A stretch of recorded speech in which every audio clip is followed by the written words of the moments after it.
personnes.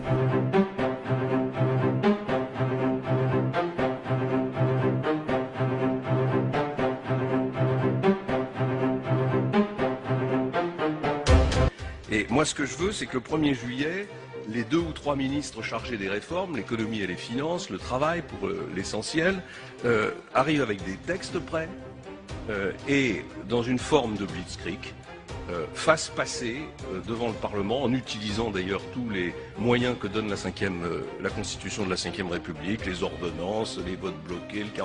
49.3, tout ce qui est nécessaire, fassent passer en l'espace de 2 mois, sans interruption estivale, les 6 ou 7 réformes fondamentales qui vont changer le climat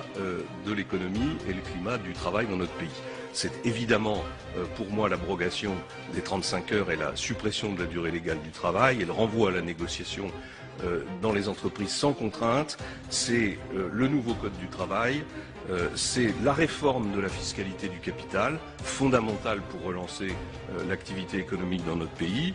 c'est la réforme de l'assurance chômage, c'est la réforme de l'apprentissage, et c'est les premières mesures d'économie sur le budget de l'État et sur le fonctionnement de l'État. Donc pour prolonger cette tension,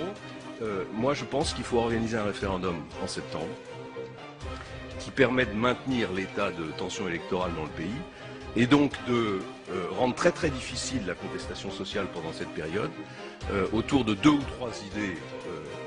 fortes et qui, à mon sens, ne font pas courir trop de risques au président de la République élu et à sa majorité. Ce référendum pourrait tourner d'abord autour d'une question fondamentale. Est-ce que vous êtes d'accord pour qu'on inscrive dans la Constitution le principe d'égalité des régimes sociaux entre le public et le privé?